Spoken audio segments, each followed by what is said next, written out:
Hello and welcome back. We are continuing our series of tutorials and lessons focused on Python certification. This episode, we're going to look at functions. This is actually going to take, there's a lot of things about functions and classes that we're going to cover, so this will be one in a series of tutorials, essentially, or examples we're going to go through. We're going to start with the most basics, and we've seen this to some extent, although we haven't really looked at it too closely. Functions in Python have a couple key things. They have the DEF. So if I'm going to have just a straight function, I'm going to do a DEF space and then the name.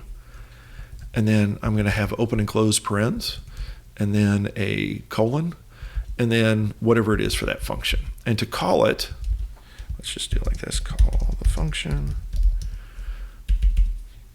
And to call it, all I do is do it with the, since I'm not saying parameters, open and close parens. So this one, all I'm doing is just going to do a print and note the indenting. And then once I unindent, I'm back outside of it. You don't have to do an end or anything like that. So if I take that and I go run it, then we can see here, my function, or let me say, do it this way. Call to my func, just to make sure that it's clear and we can see that there. So it's calling this print. So the most basics, that's all I have to worry about. Now another thing we can do is, let's throw a little inline there, inline there. So now I can do a second one. Can't have the same name. So I'm going to have a second one. And, well, let's do that real quick. So I'm going to add a parameter this time. This is going to be a value. And then I'm going to call it again with a value, which is going to be my value. And now let's see what happens. So notice that here, that first one, it's going to say missing required positional value argument, because what happened is when I defined this the second time, it stepped on this definition. So you may see some things like that, and this is why I'm sort of pointing that out, is that when you define something, it just redefines it, whatever was already there. So if I did it this way, if I move this here and call it, and then turn around and call it later with a value, they both work. Let's say with value, and I could use the format, but instead I'm just going to do it this way. So now we can see that the first time it calls it, and then we redefine it, and we send it a parameter. So you want to make sure that you don't redefine something that's already been defined. It doesn't warn you on that necessarily. It only does if the signature changes, then you'll see the break. You'll see where you made a mistake. Otherwise, you may have it defined twice and could have all kinds of neat little errors that come up and bugs that you're trying to chase down. So we can send it a value. We can also send it, let's do my func3. And I can call this whatever it is, and I can send it any type. So I can do value and value2. And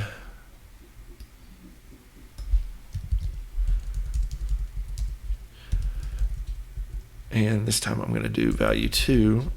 But now what we can do is, let's look at if I call it here.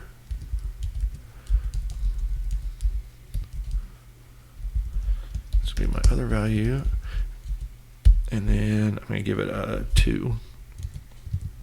And what we'll find here is something we run into a lot, is it works fine to some extent, but so it prints that first line, my other value, but then we run into this string. So even though we don't have a type here, we have to be aware of that and somehow handle whatever that type may be. So we could do, let's see, if Let's see.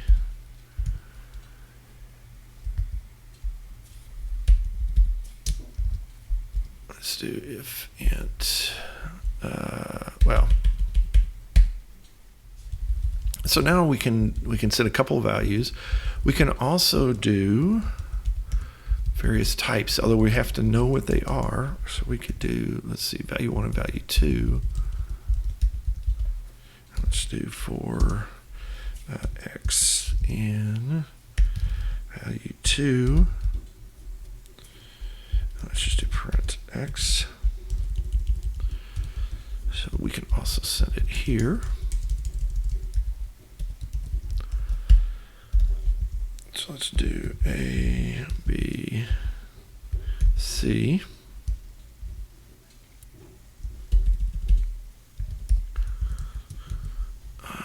Let's do that. And so we see here where it comes through and it prints each of those values. I guess we can drop that off of this one. So there's a lot of things we can do basics. We can send whatever we want as far as parameters are concerned. Now we can also do, let's do add A comma B, nice simple one. And then we're going to return A plus B.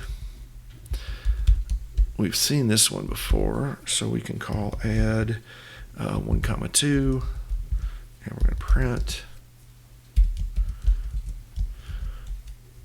And so now we can print, we can use that return value, but because it's a string, it's an integer, we do have to convert it.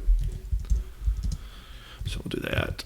And we call it, and then we get this 3 down there. So that's the, we'll just do that. Sum is, we'll do that. And we can see that there it is. So we can return a value. Now we can also return something complex.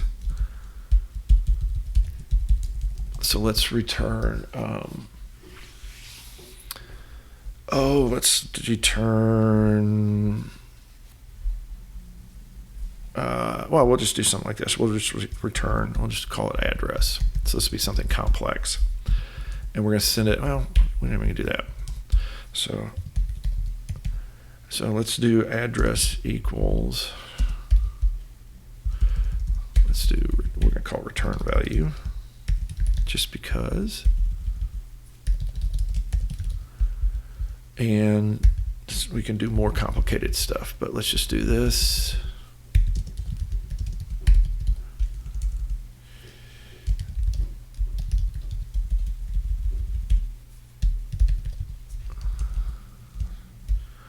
So if we do this guy, so we're going to turn something a little more complicated, and then let's just do print address.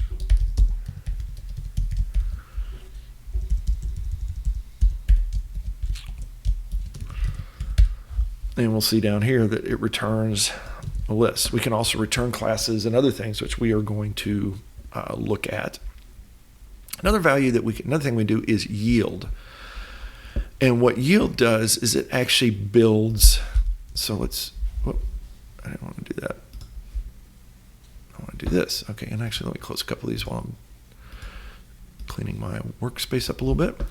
So now let's take the same thing. Let's do the add.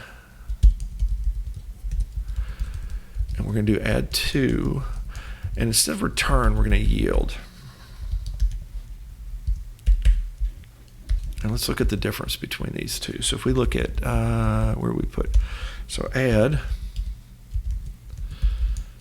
and add 2.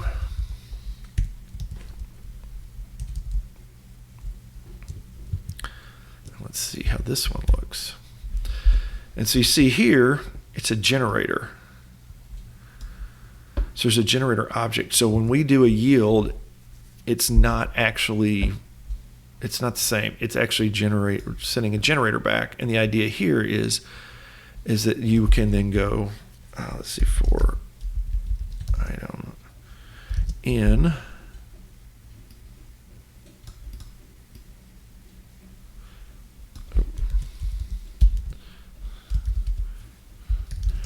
item. So now if we do this, let's see how that happens. So now we see that it comes back out. So what we're seeing here is it's 4 items. So I can actually do multiple, I can actually build these things up and actually have a series, which we see in scraping often, or other things where you've got just a function you're going to call across a series of things. So now I could do, well, let's do this one. Let's do a plus b, a times b, a minus b, and a divided by b. And if I do that, I'm going to do a string of these.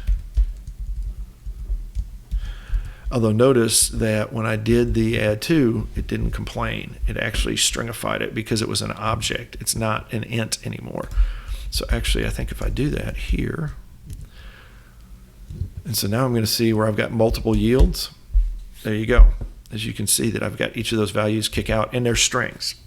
A yield is going to send me back that object, but within it, it's already converted that into a string for me. So I can do this where I want to call something. So if I do like my array equals, let's do it A, B, and C. So I'm going to take a series of values. And now what I'm going to do is I'm going to define, I'm just going to call it Walker. And it's going to take value.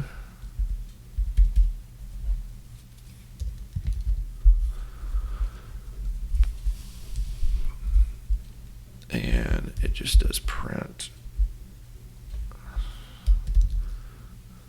the value. Well, let me just say yield value plus value.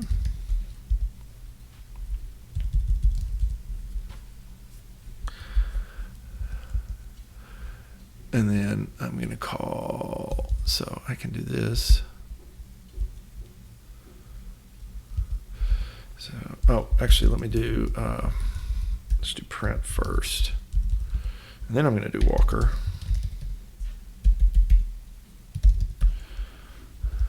And actually, I can return that. And now here, I'm going to take an array. And here I'm going to do for x in array. And then I'm going to do yield print. Oh, that's going to be my print. Shoot, it's not going to like that. Yield my print.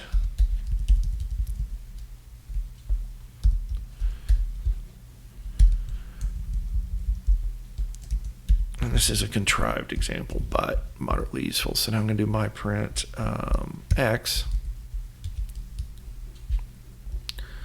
And now I'm going to come down here, and that's called my array. So now I can do, I'll call it here. So I'm just going to call Walker, well,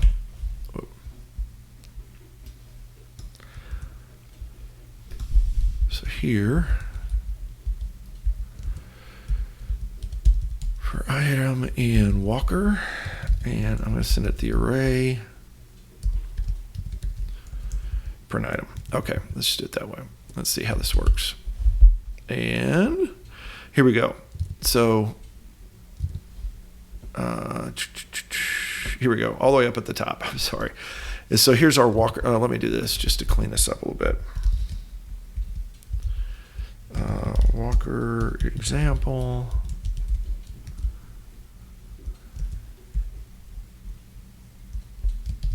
End of. Okay, so we can just see that a little better. And let's do a clear. And so we'll see here for the Walker example, it comes in and we call this, and then for each item, it just builds up this list, and then it kicks it out, and then I can actually walk that list through that generator. So now what I've got is something that I can actually build up a series of things and work within that. And I could actually build, and there's like, it could be recursive and things like that. So there's all kinds of neat little things I can do with yield, which allows me to build on results and actually nest things, which gets us into some of the later things we're going to talk about when we talk about lambdas and things of that nature, that we can actually, which is a powerful feature of Python that's also, as you can see, very easy to implement. And again, as I've mentioned earlier, if you look at the Scrapey project, you can see, which is for web scraping, it uses yield and turns itself into a very powerful crawler, basically, because you got to realize that's what you want to do. Is you're going to, with a crawler, you're going to go in, you're going to look at some stuff, and then you're going to do something with it, and you're going to have to kick that out, but then you're also going to probably have to call a deeper step. So there's a couple things there that you can look at that are going to help you out, in making Python a little more powerful for you. So I think that's a good point right now, as we've got some basics. We've got our defs, we've got some parameters we're able to return, we're able to yield. And then next time around, we're going to come back and we're going to do a little bit more in the world of functions and expand on those. Probably, actually, I think the next one will probably look at classes a little bit, and then swing back around to start wheeling and dealing with some of these structures. We've kept it simple so far. Now we're getting into some of the more complex stuff, complex functionality and data structures. That being said, as always, shoot me a question if you have any, or shoot me a line if you have any questions about any of this. I probably don't mention that enough. You can see it, I think, in the notes. You can reach us at info@developreneur.com if you have questions about any of these, or leave comments out on the video itself. That being said, I will let you get back to it. So go out there and have yourself a great day, a great week, and we will talk to you next time.